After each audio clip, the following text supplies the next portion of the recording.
할렐루야. 우리 인사하실 때 성령께서 당신과 함께 하십니다. 네, 성령께서 우리와 함께 하시는 줄 믿습니다.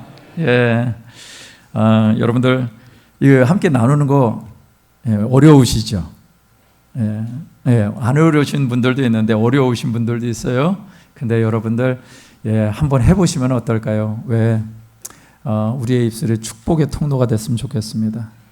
하나님이 행하신 일들을 자꾸 드러내는 삶을 살아가는 우리였으면 좋겠습니다.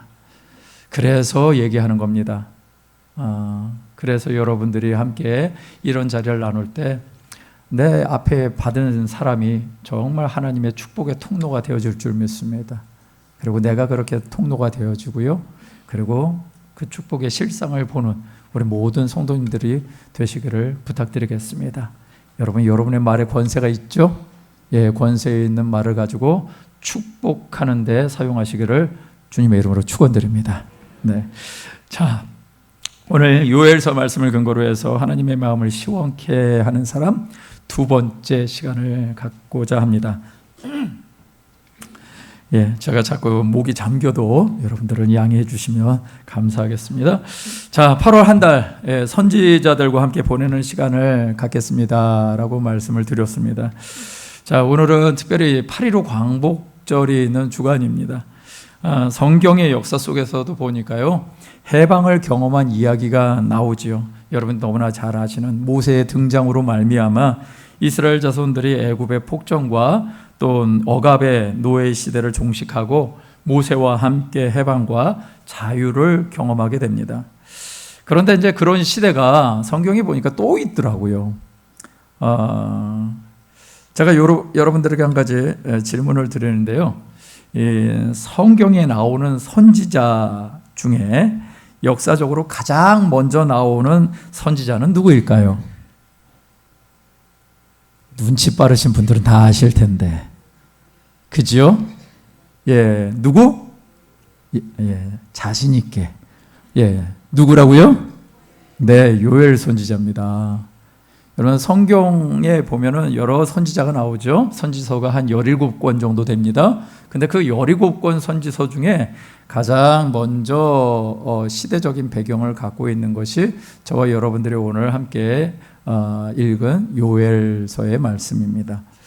자, 요엘서도 하박국 선지자, 지난주에 말씀 나눴던 하박국 선지서처럼 3장으로 되어 있습니다. 근데 이 요엘서도 보니까 이 3장으로 되어 있지만 내용은 두 가지 얘기예요.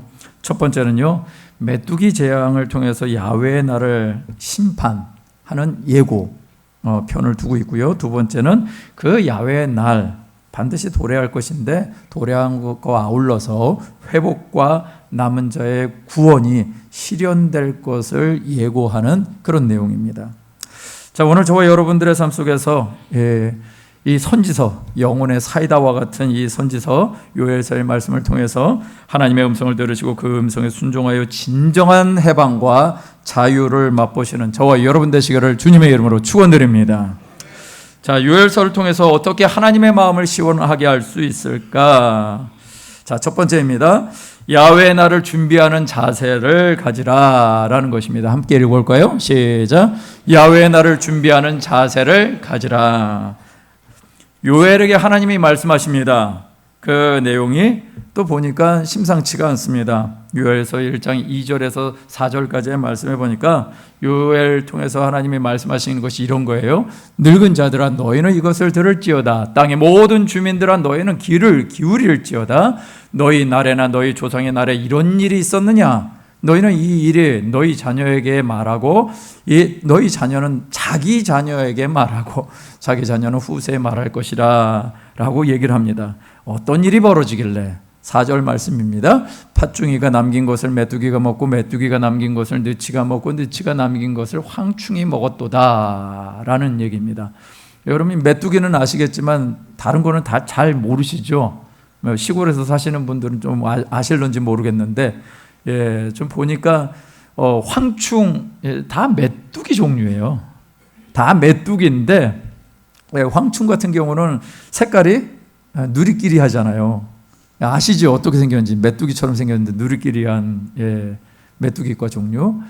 영어 성경을 보니까 뭐 이렇게 설명하고 있어요. 메뚜기, 젊은 메뚜기, 큰 메뚜기, 늙은 메뚜기, 막 이런 식으로. 그러니까 메뚜기는 메뚜기인데 다 그 형태가 조금씩 다른 어떤 그런 메뚜기라고 얘기를 합니다. 그런데 한마디로 말해서 메뚜기에 지나가면 어떤 일이 벌어질까? 그럼 메뚜기를 통해서 하나님이 심판하시겠다는 얘기입니다. 이 결과가 어떻게 나오는가? 요엘서 1장 8절에서 13절 말씀은 처녀가 어렸을 때 약혼한 남자로 말미암아 굵은 배로 동이고 애곡함 같이 할 것이다 라고 얘기합니다. 무슨 얘기예요? 내가 약혼한 남자가 있었는데 그 남자가 죽은 것처럼 너희들은 지금 애곡하게 될 거야 라고 얘기를 하는 거예요. 그러면서 이어지는 것이 이제 농부들은 너희는 부끄러워해라. 또 포도원을 가꾸는 자들은 곡할지어다. 왜? 그들이 농사를 지은 것만큼 거기에 따르는 소산이 없기 때문이라고 얘기를 하는 것이고 13절에 가서 보니까는 제사장들도 난리가 났습니다. 제사장들도 굵은 배로 동이고 슬피 울랍니다. 그리고 제단에서 수종 드는 자도 그리고 또 하나님께 수종드는 자들도 다 지금 심상치 못한 상황이 벌어질 것이다. 어떤 거? 소제와 전제를 너희 하나님의 성전에서 드리지 못할 거다라고 얘기를 하는 것입니다. 하나님의 성전에서 제사를 드리는 것, 여러분 제사를 드린다라는 것은 무엇을 위함이죠? 그냥 내가 복 받기 위함일까요? 이스라엘 백성들에게 제사를 드린다라는 것은 죄사함입니다. 죄사함, 왜 죄사함이 필요할까요? 우리가 교회에 와가지고 예배 드리기 전에 항상 회개기도 하시잖아요. 그러시죠? 회개기도 하는 이유가 뭘까요? 하나님과의 우리와의 관계에 막혀 있는 것들을 허물어 내는 것이죠. 하나님 거룩하신 분이시기 때문에 우리에게도 거룩을 요구하십니다. 근데 그 거룩이 망가진 삶을 사는 것에 대해서 반드시 회개하기를 원하시죠. 그래서 그 회개를 통해서 하나님과의 관계가 회복되어지는 것, 그것이 제사죠. 그런데 이스라엘 백성들 가운데 그런 제사가 드려질 수 없는 지경이 되어버렸다라는 것입니다. 그런데 이런 상황이 됐음에도 불구하고 하나님은 또 이거를 어떻게 성취해 가시는가 봤더니 요엘서 2장 2절부터 12절까지의 말씀 가운데 나오는데요. 예전에는 너희 땅이 에덴 동산 같았었거든. 근데 나중에 이 땅은 황폐하게 될 거야. 근데 황폐하게 되는데 보니까 무엇을 통해서 그러는가? 5절에 보니까 병거 소리 같은 것이 있고 불꽃이 건불을 사르는 소리와 같은 것이 있고 강한 군사가 줄을 버리고 싸우는 것 같은 일들이 벌어질 건데 거기에 9절에 보니까 성중에서 뛰어가며 성 위에서 달리며 집에 기어오르고 도둑같이 창을 들어가니 어떤 느낌이 드십니까? 뭐가 슬금슬금 기어가고 그것들이 무대기로 있는 것 같고 이 메뚜기의 재앙을 확실하게 설명한 것입니다. 10절에서는 오죽하면 하늘이 떨며 해와 달이 캄캄하며 별들이 빛을 거둔다라고 얘기를 하겠습니까? 가렸다라는 것이죠. 자, 왜 하나님은 남유다 왕국을 메뚜기 재앙으로 심판하시겠다고 그렇게 말씀하시는 건가? 그 원인에 대한 것을 성경에 눈을 짚고 찾아봐도 없습니다. 느닷없이 하나님이 요엘 선지자를 불러 세우셨습니다. 그리고 그 요엘 선지자에게 이런 일이 벌어질 거야 라고 얘기를 하시는 거예요. 말씀을 봐도 특별한 이유가 보이지 않습니다. 그런데 이제 원인을 한번 살펴보자라는 것이죠. 왜 하나님은 이렇게 의사소통을 불편하게 하실까? 왜 무엇 때문에 이런 일이 벌어졌을까? 하나님은 이런 부분에 있어서 의사소통을 안 하셨을까? 하고 계셨다라는 거죠. 여러분, 남북이 분열되어져 있었던 이스라엘 시대입니다. 그래서 북쪽에 이스라엘, 남쪽에는 유다, 이런 식으로 해서 북왕국 이스라엘, 남왕국 유다, 이런 나눠졌던 상황이었죠.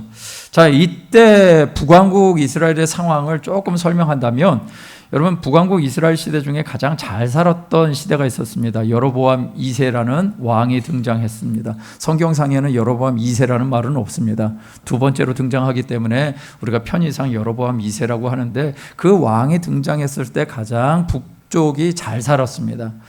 그런데 지금 이 남유다 왕 시대가 어느 시대냐면 요아스라는 왕이 등극하던 시대입니다.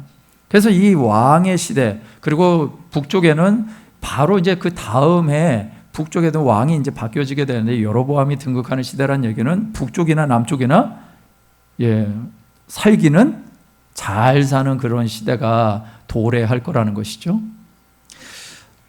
이 남쪽 유다 왕도 그렇게 문제가 없어 보입니다. 그런데 하나님이 그런 시대에, 요아스라는 왕이 등극했던 시대에 이런 말씀을 요엘 선지자를 통해서 주셨다라는 말이죠. 자, 왜 이런 상황에서 남유다 왕국의 이 요엘 선지자를 통해서 이런 재앙에 대한 말씀을 한다면 누가 들을 사람이 있을까요? 쉽지 않았을 것입니다. 사람들이 안 믿었을 가능성이 큽니다. 자, 남유다 왕의 요아스라는 왕은 8번째 왕으로 등장합니다. 그럼 8번째 왕 전에는 누가 있었냐? 선대 왕은 아달랴라고 하는 왕이었습니다. 이 아달랴는 다윗의 자손이 아닌 이방 여인으로 이 아들이 아하시아라는 6대 왕이었습니다. 그런데 이 6대 왕이 죽자 자기의 이 다음 왕이 될 손자들을 다 쓸어버리고 자기가 왕이 되어버렸습니다. 손자들을 찾아다니면서 왕을 세워줄 줄 알았는데 손자들을 찾아다니면서 칼로 무자비하게 죽이고 맙니다. 어떻게 할머니가 돼가지고 자기가 왕이 되겠다고 자기의 손자들을 죽일 수 있을까? 어떻게 공의롭지 못한 일들을 이렇게 행할 수가 있을까? 더욱이 이 나라는 어떤 나라예요? 하나님이 택하신 나라고, 하나님의 택한 자 다윗을 통해서 왕위가 이어지는 그런 나라였습니다. 하나님을 두려워해야 되지 않을까요? 그런데 하나님을 두려워하지 않습니다. 그리고 자기가 왕이 되기 위해서 하나님이 약속하신 다윗의 후손들을 죽이는 것입니다.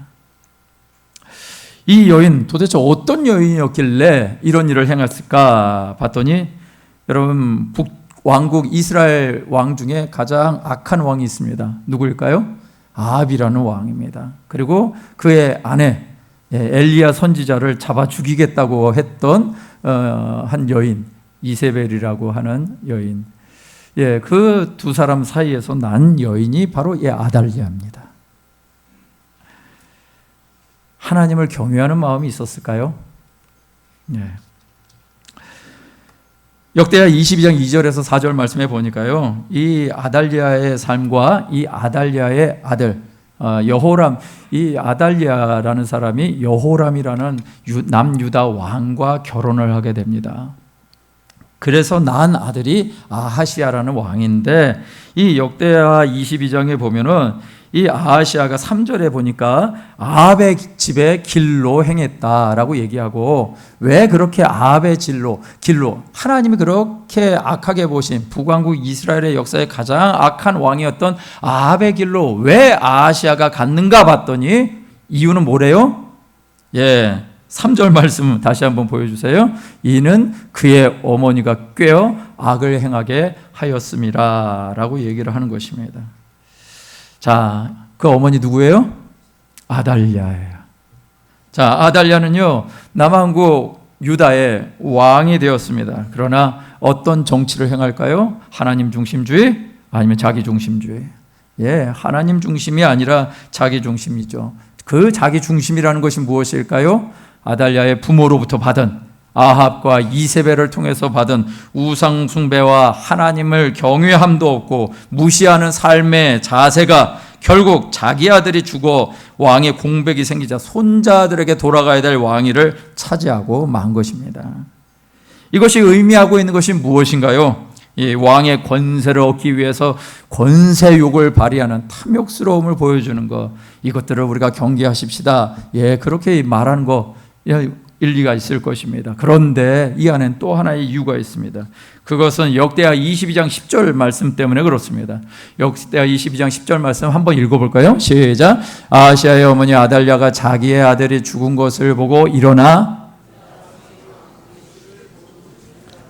할렐루야. 네, 하나님의 말씀입니다. 기록된 하나님의 말씀 가운데 아하시아가 죽고 나서 이 아달랴가 이 후계자를 세워나가는 과정에서 보니까 자기 손자들을 찾는 과정에서 한 것이 무엇이냐, 찾아보기에 죽은 것을 보고 일어났는데 왜 일어났어요? 이 찾아서 손자를 왕으로 세우려고가 아니라 유다 집의 왕국의 씨를 모두 진멸하기 위함이었다라는 것입니다. 여러분, 다윗의 후손으로 오시는 분이 누구죠? 예수 그리스도시죠.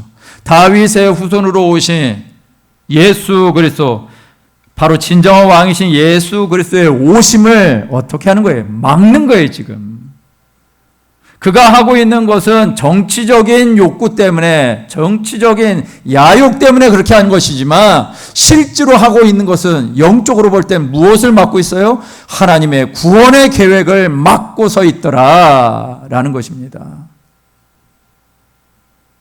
그럼에도 불구하고 하나님은 그런 구원의 계획, 이 아달랴를 통해서 정말 절망적인 상태에 있었던 하나님의 구원의 계획을 이루어 가십니다.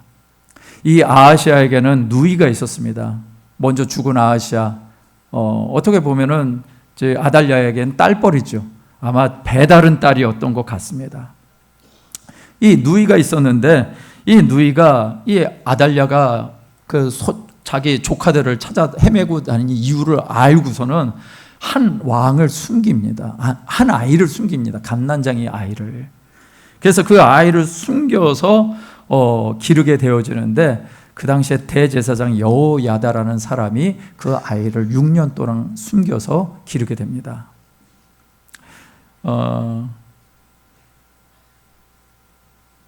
그리고 그 여호야다를 통해서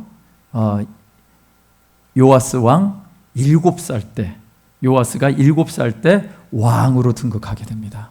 그 왕으로 등극하는 과정이 한마디로 말해서 굉장히 드라마틱합니다. 여러분 성경 말씀 한번 읽어보시면서 은혜 받으시기를 주님의 이름으로 부탁합니다. 근데 그런 과정에서 결국은 이 여인은 비참한 최후를 맞이하게 되죠. 자, 그리고 이제 남유다 왕국에 하나님이 통치할 수 있을 만한 자유로운 세상이 열렸습니다. 그런데 그동안 삶을 한번 보니까 이 아달랴가 자기의 남편 여호람과 함께, 남편이었던 여호람이 통치했던 기간이 8년이 되었고요. 자기 아들 통치했던 기간은 1년이었고, 그리고 자기가 통치한 기간은 6년입니다. 도합 15년의 시간을 보내게 되죠. 여러분, 이 15년의 시간 어떤 시간이었을까요? 정말 하나님의 하자도 드러낼 수 있었던 시간이었을까요? 그러지 못했을 것입니다. 하나님 보시기에 악은 아주 스스럼 없이 행해도 하나님을 경외하는 사람은 서슬 시퍼런 칼에 죽게는 해도 이 당시에 하나님을 경외하는 모습은 없었을 것입니다. 그런 시대가 끝났음에도 불구하고 이스라엘 백성들, 남유다 왕국, 과연 그 해방과 자유를 맞이한 세상에서 하나님이 원하시는 그 삶을 살아냈을까? 그것이 아니었다라는 것이죠. 왜? 해방도 경험하고 해방에서 자유도 경험했는데 그들이 경험한 자유와 해방을 가지고, 자유로움을 가지고 누구를 섬기더라? 그렇죠. 하나님이 아닌 다른 것을 섬기더라. 왜? 자기들이 15년 동안 해왔던 것, 자기들이 15년 동안 하나님을 믿는다라고 하는 백성, 나라 안에 있으면서도 누구를 섬겨요? 아달랴가 믿고 있었던 바알신과 아세라신을 그들의 마음 가운데 은연중에 다 신으로 인정하면서 살았단 말이죠. 그러니 자유가 있어도, 해방함이 있어도 그들이 과연 하나님의 법을 따라서 살았을까요? 아닌 거예요. 그러니 오늘 요엘 선지서의 말씀 가운데 야훼의 그 재앙의 날이 올 수밖에 없는 그런 삶을 계속해서 살고 있더라. 사악한 통치를 벗어났음에도 불구하고 그렇게 살아갈 수 있었던 이유는 바로 그들이 앞에 있었던 그 기간 동안의 죄의 영향력 때문이었다라는 것입니다. 여러분, 우리가 하나님의 은혜 가운데 구원을 받습니다. 여러분들이 잘해서 구원 받으셨습니까? 아니면 하나님 은혜로 구원을 받으셨습니까? 예, 여러분 하나님의 은혜로 구원 받으셨습니다. 아무도 여기서 여러분들이 구원만 받을 만한 이유와 조건이 있어서 내가 뭔가 선행을 했어서 구원받은 사람은 아무도 없습니다. 만약 그렇다면 예수님이 오실 필요가 없으니까요. 우리가 구원받을 만한 이유가 없으니까 예수님이 오신 겁니다. 그리고 예수님을 믿는 믿음으로 말미암아 구원을 받게 하신 것이죠. 이것이 저와 여러분들의 신앙이어야만 하는 줄 믿습니다. 그런데 여기에 그거를 놓쳐버린 거예요. 이 백성들이 그것을 놓쳐버리고 맙니다. 그리고 우상 숭배하던 삶의 모습처럼 있어서 내가 무엇인가를 하면 굉장히 우쭐해지고 내가 무엇인가를 못하고 있으면 굉장히 초라해지고 하나님의 은혜로 시작이 되어진 민족인데 어느 순간에 우상 숭배하는 것이 삶에 쩔어서 그 우상 숭배와 같은 신앙생활을 이스라엘 백성들이 남유다 왕국 백성들이 그렇게 살고 있더라라는 것입니다.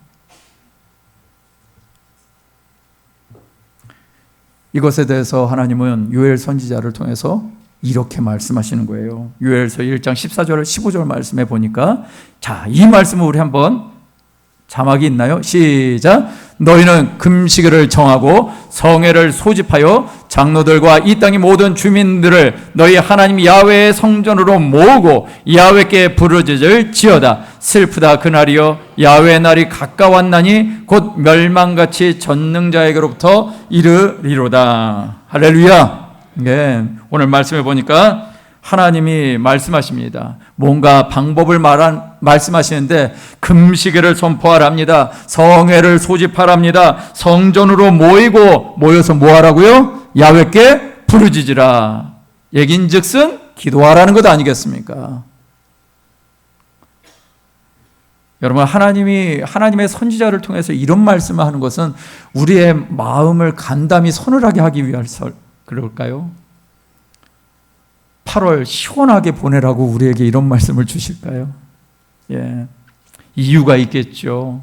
저와 여러분들의 삶 가운데 정말 이런 말씀을 주시는 데는 오늘 살아가고 있는 성도들의 삶 가운데 다시 한번 돌아보라고.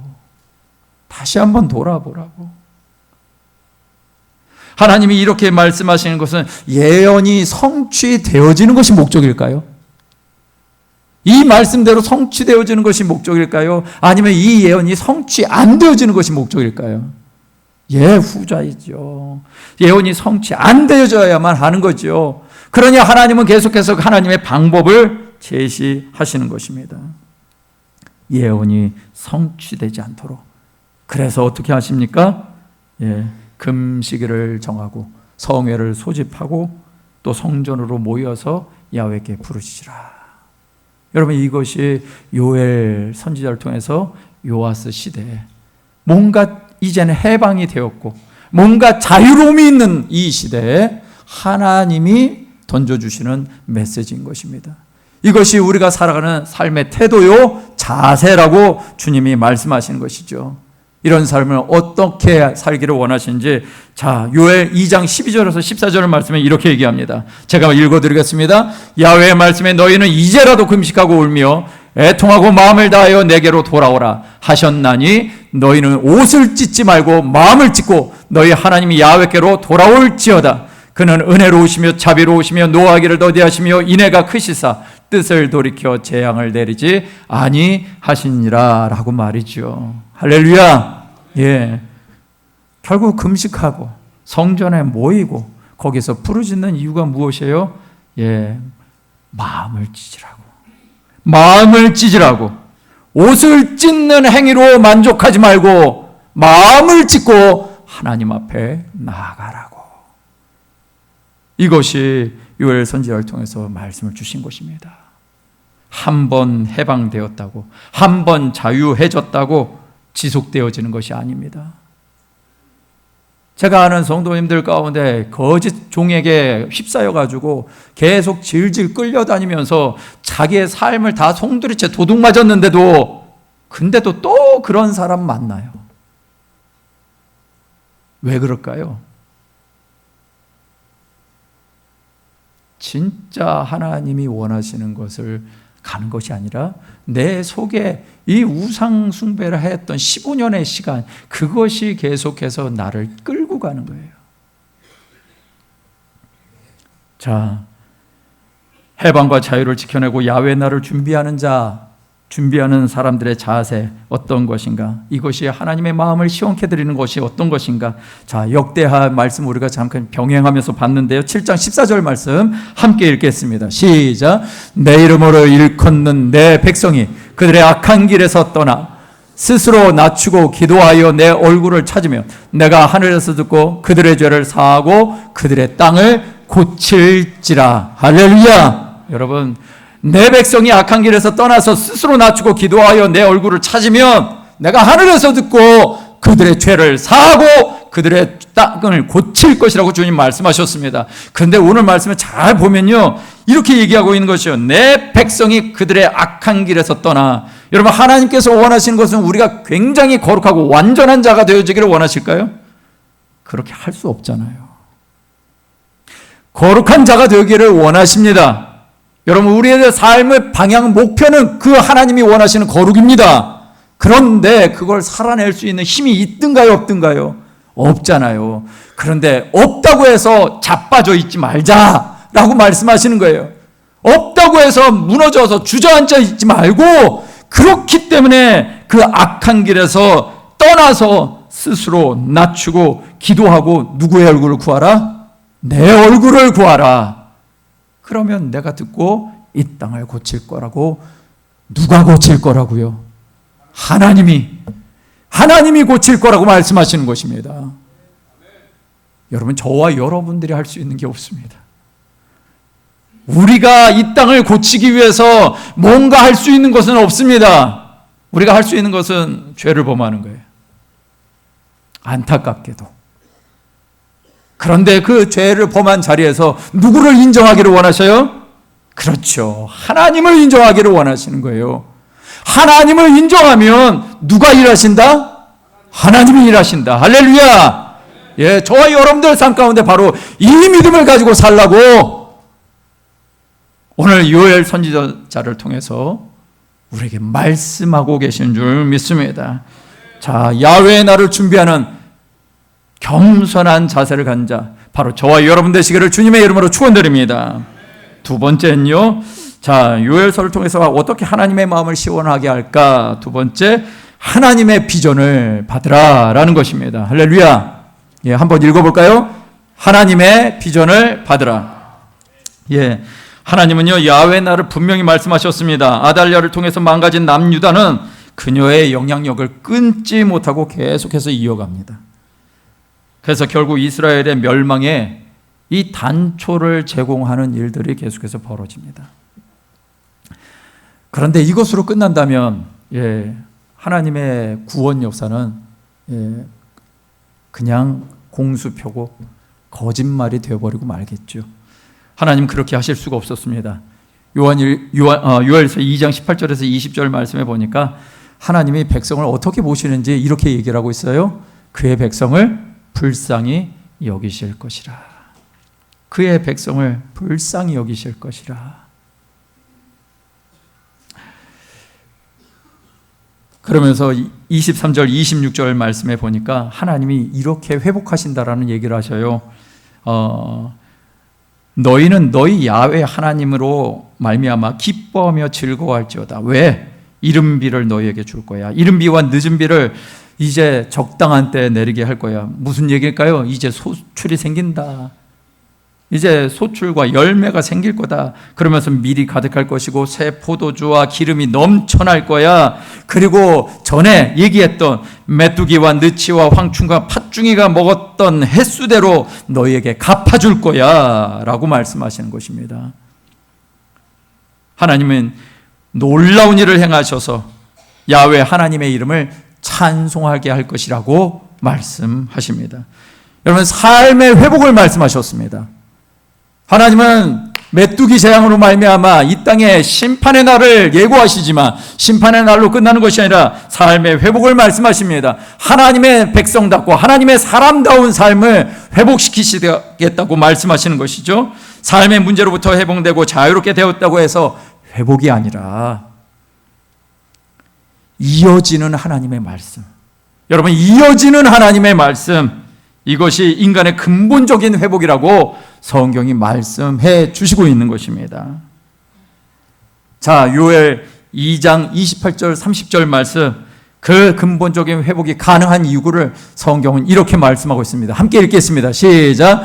그 후에 내가 내 영을 만민에게 부어주리니 너희 자녀들이 장래일을 말할 것이며 너희 늙은이는 꿈을 꾸며 너희 젊은이는 이상을 볼 것이며 그때 내가 또 내 영을 남종과 여종에게 부어줄 것이며 내가 이적을 하늘과 땅에 베풀리니 곧 피와 불과 연기 기둥이라. 할렐루야. 여러분, 하나님이 말씀하신 것이 무엇입니까? 사람의 교훈을 주겠다라는 것입니까? 하나님의 영을 주시겠다라는 것입니까? 여러분, 하나님의 영을 받아야 되는 것입니다. 할렐루야. 이 땅 가운데 하나님의 멸망의 역사가, 재앙의 역사가 있는 것은 인간이 죄를 범하기 때문에 당연한 것이지만 그 당연한 삶을 극복할 수 있는 것은 인간의 노력과 능력이 아니라 하나님의 영이 임할 때 이런 일이 벌어진다라고 말씀하더라는 것입니다. 인본주의적이고 교양적인 태도나 인간적인 수행과 선행으로 얻는 깨달음으로 되는 것이 아니라 하나님의 영을 받아야만 하는 것인 줄 믿습니다. 이것이 하나님이 우리에게 원하시는 비전이에요. 할렐루야. 여러분, 성령 받으셨습니까? 성령 받으셨습니까? 예, 오늘 이 성령 받으셨습니까? 라는 질문에 여러분 확실하게 자신감이 없다면 오늘 이 시간 이후로 자신감을 갖게 되시길 주의 이름으로 축원드립니다. 왜요? 여러분, 오늘 말씀은 우리가 능력이 있어서 받는 게 아니라 하나님이 부어주시겠다고 약속하신 것 아니겠습니까? 그렇다면 하나님의 약속의 말씀을 붙잡고 여러분들이 기도하신다면 반드시 응답받게 되어질 줄 믿습니다. 내 인간적인 경험과 신비한 능력과 뭔가 초월하고 싶은 그런 마음 때문에 이런 것들을 요구하는 것이 아니라 정말 하나님이 나에게 주시고자 하는 것이 그것이 분명히 선한 것이라면 그 선한 일들을 이루어가기 위해서 하나님은 성령의 충만을 우리에게 허락해 주실 줄 믿습니다. 이것이 하나님의 비전인 거예요. 할렐루야. 그래서 저와 여러분들은 성령을 받으셔야만 합니다. 성령, 이 역사가 우리 가운데 있어야 이 땅에 소망이 있습니다. 여러분, 오늘 우리는 광복절을 좀 기념하면서 또 같이 말씀을 보게 되었습니다. 구한말이라는 것이 언제인지 아시겠어요? 예, 구한말은 조선시대 말부터 대한제국이 있었던 시대가 끝나버리는 그 시점, 일본에 의해서 학방되었던 1910년까지의 기간을 대한제국이라고 합니다. 그리고 그 이유는 일제강점기고 그러고 나서 우리가 해방을 맞이하게 되죠. 그런데 이 대한제국 시절에 정말 이 땅 가운데 소망이 없는 일들이 계속해서 벌어지죠. 특별히 이 러시아, 중국, 일본, 미국 이런 열강들이 지금이랑 똑같은 상황이네. 그러고 보니까 그런 열강들에 의해서 우리나라의 국군이 왔다 갔다 하는 그런 시대였죠. 그때 일본이 우리나라의 주권을 야금야금 이제 먹어갑니다. 러시아하고 전쟁을 하면서 우리나라의 외교권을 박탈해 갑니다. 그리고 헤이그 밀사 사건으로 알려져 있죠. 우리나라의 이 조선시대 이 대한제국의 상황을 이 외국에다 알리려고 밀사를 보냈는데 그것이 실패하고 말지요. 그래서 대한 책임을 누가 지냐? 고종 황제가 지게 됩니다. 그래서 강제로 폐위가 되죠. 그리고 순종이 왕으로 등극을 하게 되는데 한마디로 말해서 인사권이 누구에게 있는 거예요? 일본에게 있는 것이에요. 행정권도 일본에게 있는, 그리고 일본 군대에 대해서 대항하지 못하도록 군대를 무기력화 시켜버리고 맙니다. 그래서 결국은 군대가 해산이 되죠. 한마디로 말해서 외교적인 힘도 상실하고 있었고, 대한제국은 고립이 되어 있었고, 스스로 나라를 지킬 수 있는 국방력도 가질 수 없는 그런 상황이 되어버렸습니다. 그런 상황 속에서 정치인들의 손에 의해서 나라는 전쟁도 없이 망해버리고 만 것입니다. 이것이 우리나라의 그 시대, 근대사의 모습이었죠. 그런데 이런 시대에 참 감사한 것은 선교사님들이 있었다라는 것입니다. 선교사님들이 고종 황제를 지키고 또 고종 황제를 도와서 일들을 행하고 이런 역사들이 기록이 있어요. 근데 우리 선교사님들이 와가지고 특별히 이렇게 눈에 드러나는 것이 없는 그런 선교사님들이 굉장히 많이 있었습니다. 많은 선교사님들이 오셨습니다. 그런데 별로 이렇게 드러나지 않습니다. 그리고 우리나라의 역사는 일본에게 먹히고 말고 이 땅은 굉장히 수탈의 땅이 되어버리고 말죠. 자, 그럼에도 불구하고 이 땅에 선교사님이 오셔서 어떤 삶을 살았는가? 제가 양화진에 가니까 양화진에 여러분 양화진이 어딘지 아시죠? 꼭 가시길 바랍니다. 이 조선이라는 나라 위에서 우리 선교사님들이 오셨다가 이 땅에서 숨을 거두시고 안장되어져 있는 자리죠. 이 양화진의 묘비들 중에 이런 묘비가 있었습니다. 제가 이 묘비를 보고 굉장히 은혜를 받았는데 사진 한번 보여주실까요? 이 묘비는 루비 캔드릭이라는 한 여성 선교사님의 묘비입니다. 이 선교사님은 나이가 25이었어요. 돌아가셨을 때 한국에 와서 풍토병에 걸리셔가지고 이게 이제 감당이 안 되는 상황까지 가서 결국은 이제 순교를 하시게 됐죠. 그래서 저 비문은 이제 이 선교사를 후원하고 파송했던 청년 연합회에서 함께 이 비문을 만들었다라고 합니다. 근데 이 비문에 있는 내용이 뭐냐면요, 이런 내용이 쓰여 있어요. 제가 영어를 잘 못하지만 한번 읽어보겠습니다. If I had 1,000 lives to give 라는 말을 썼어요. 무슨 얘기냐? 내게 주어진 목숨이 1,000가지라면 1,000가지의 목숨이 내게 있다면, 그 다음에 이어지는 것이 Korea should have them all 이라는 말을 썼어요. 이 얘기는 즉슨 이걸 우리 다른 번역은, 우리 이제 한국말 번역에는 나는 그 1,000번의 삶을 한국을 위해 바치겠다 라고 번역을 했어요. 근데 원문을 제대로 그냥 직역을 하면 이런 뜻이에요. 한국은 나의 1,000가지 목숨을 받을 만한 자격이 있다라는 얘기예요. 이해가 되십니까?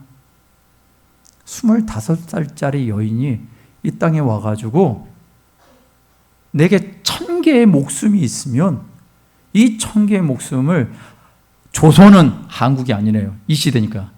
조선은 내 그 1,000가지의 목숨을 받을 만한 자격이 있어. 이 얘기를 한 것을 비문에다가 올려놓은 거예요. 스물다섯 살짜리 여성 선교사가 오셔서 8개월 만에 돌아가셨다면, 순교하셨다면 무슨 영향력이 있겠어요? 그런데 이분이 아파서 고통하고 있는 것 가운데 하나님과의 교제를 하고 또 고향에 있는 부모님과 또 믿음의 형제 자매들에게 편지를 썼는데 그 편지의 내용이 바로 이 글이 있었던 겁니다. 그리고 그 편지의 내용 가운데 또 하나가 있었는데 그것은 무엇이냐면 이런 얘기를 했어요. 내가 만일 죽으면 텍사스 청년 회원들에게 10식, 20식, 50식 아침 저녁으로 조선으로 나오라고 전해주세요 라고 했다는 거예요. 그들이 기도했습니다. 그런데 그 다음 날 이들의 모임을 하는 시간에 이 소식을 받고 기도를 했는데 그 다음 날 돌아가셨다고 소천 소식이 옵니다. 사람들이 어떨까요? 낙심해야 되지 않을까요? 절망해야 될 것입니다. 아니, 하나님도 너무하시지. 이제 25살짜리 이 창창한 인생을 왜 걷어가시냐고요, 하나님. 그것도 8개월 만에. 누가 보면 인생 참 속된 말로 무슨 죽음이라고 할 수 있지 않겠습니까? 라고 할 텐데 이 청년들이요, 그 자리에서 기도를 해요. 그리고 그 안에 있었던 청년들이 20명이 선교사가 됩니다. 그래서 조선에 오기도 하고 이 동남아 지역의 또 다른 곳에 선교사로 가게 됩니다. 여러분, 한 사람의 삶의 목숨값이 이런 역사들을 이뤄낸 것입니다. 그 안에 우리 조선을 위해서 또 헌신한 사람들이 있었습니다. 그 얘기인 즉슨 여러분, 하나님의 꿈을 갖고 살아가는 사람 어떻게 살까요? 네. 저와 여러분들의 목숨값은 무엇을 위해서 살까요? 우리가 정말 이 땅 가운데 살아가면서 그냥 우리가 딱 원하는 정도의 삶만 살다가 간다면 우리는 은연중에 여기에 나오는 이 나라가 망가지고 있는지도 모르고 이 대한민국이라는 나라가 망가지고 있는지도 모르고 우리의 영적인 상태가 망가져 가는지도 모르고 그렇게 살아가는 것 아닐까요? 오늘 저와 여러분들에게 하나님이 말씀하신 것은 이것일 것입니다. 우리는 하나님을 정말 만나야만 합니다. 하나님의 뜻을 구해야만 합니다. 하나님의 말씀에 우리의 삶을 비춰봐야 되고요, 그 하나님의 말씀이 우리의 삶의 비전이 되어야 됩니다. 저와 여러분들이 성령 충만해야 되는 이유는 우리가 하나님의 뜻을 이루어드리기 위해서 성령 충만해야 되는 거예요. 어떤 신비한 감각을 우리가 극대화하거나 그런 순간들에 대해서 우리의 영혼을 이렇게 사는 것이 성령 충만이야라고 할 것이 아니라 왜 하나님이 우리의 삶을 허락하시고 왜 우리에게 채방을 주시고 왜 우리의 영혼에 자유를 주셨는지 이거를 가지고 고민한다면 우리의 삶을 하나님께서 원하시는 삶으로 계속해서 이어가지 않을까요? 우리는 찬양합니다. 이것이 나의 간증이요, 이것이 나의 찬송일세. 우리는 찬양을 합니다. 근데 저는 이 찬양이 진짜 우리의 삶에 하나님 앞에 올려드릴 수 있는 간증이 되어지기를 원하고 이 땅 가운데에서 하나님이 주시는 꿈을 꾸고 하나님의 비전에 편승해 갈 줄 아는 저와 여러분 되시기를 주님의 이름으로 축원드립니다. 오늘 말씀 한 구절만 더 보며 말씀을 마치겠습니다. 요엘 3장 10절 말씀입니다. 함께 읽겠습니다. 시작. 너희는 보습을 쳐서 칼을 만들지어다. 낫을 쳐서 창을 만들지어다. 약한 자도 이르기를 나는 강하다 할지어다. 할렐루야. 우리는 영적인 칼을 만들어야 됩니다. 말씀의 칼을 만들어야 되고요, 낫을 쳐서 창을 만들어야 됩니다. 지금 우리는 정말 영적으로 날카로워져야 되는 때입니다. 약한 자도 이르기를 우리는 강하다, 나는 강하다 라고 말해야 될 때입니다. 그래서 저와 여러분들이 그런 믿음을 가지고 하나님 앞에 기도하고 찬양하고 하나님 앞에 말씀 가운데 여러분들이 다가간다면 이 시대 이렇게 재앙으로 끝나는 시대가 아니라 이 재앙을 막아서는 자로 저와 여러분들이 하나님의 마음을 시원케 해드리는 그런 존재가 되어질 줄 믿습니다.